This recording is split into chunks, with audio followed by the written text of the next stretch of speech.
Medical representative course we care your future, যেটা এখন সম্পূর্ণ বাংলায়। আজকে আমাদের প্রথম দিনের টপিক হচ্ছে আমরা কেন মেডিকেল রিপ্রেজেন্টেটিভ হতে চাই, কোন কোন স্টেপ পেরোলে আমরা এই জায়গায় আসতে পারবো। ক্লাস 10, দেন এইচএস, দেন গ্র্যাজুয়েশন। তারপর আমাদের কাছে একটা বড় কোয়েশ্চেন মার্কস এসে দাঁড়ায় যে এরপর আমরা কোন দিকে যাব। তারপর আমাদের কেরিয়ার নিয়ে একটা চিন্তা শুরু হয়ে যায়, আমরা গভর্নমেন্ট জব করব নাকি প্রাইভেট জব করব। গভর্নমেন্ট জবেরও বিভিন্ন অপশন আছে, আমরা সেদিকে যাচ্ছি না।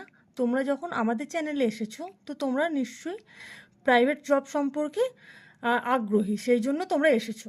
প্রাইভেট জবের মধ্যে একটা খুব পপুলার একটা পার্ট হচ্ছে মেডিকেল রিপ্রেজেন্টেটিভ বা এমআর। আমরা এই চ্যানেলে এরপর একের পর এক জানতে থাকবো কেন এমআর হব, এমআর হতে গেলে আমাদের কি কি স্টেপ ফলো করা উচিত, আমাদের কোন কোন স্কিলগুলো আরও ডেভেলপ করতে হবে, সেই বিষয়ে স্টেপ বাই স্টেপ জানাতে থাকবো। মেডিকেল রিপ্রেজেন্টেটিভ, যেটা শর্ট ফর্ম হচ্ছে এমআর। এই এমআর শব্দটা আমাদের অনেকের কাছে ভীষণভাবে পরিচিত, আবার অনেকের কাছে খুব একটা পরিচিত নয়। তো এটারও সব কিছুর যেমন ভালো থাকে খারাপ থাকে, এমআরেরও ভালো জায়গা আছে, খারাপ দিকও আছে। ভালো দিক খারাপ দিক দুটোই আছে। ভালো দিক বলতে অ্যাডভান্টেজ, আমরা এখান থেকে কী কী প্রফিট পেতে পারি, আমাদের বেনিফিট কী কী হতে পারে, এ সমস্ত।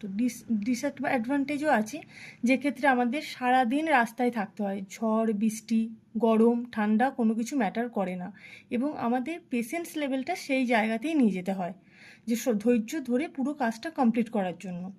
এবার আমরা স্টেপ বাই স্টেপ প্রত্যেকটা ভিডিওর মাধ্যমে জানবো অ্যাডভান্টেজ কী কী আছে। তো এমআর, এই কথাটা first word M represent for medical and R represent for representative.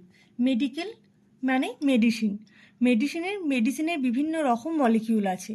তো আমাদের একটা হিউম্যান বডি সম্পর্কে জানতে হবে, মেডিসিনের মলিকিউলগুলোর বিষয়ে জানতে হবে, এবং ডক্টরকে কনভিন্স করতে হবে ডক্টর কেন তোমার কোম্পানির মেডিসিনই লিখবে।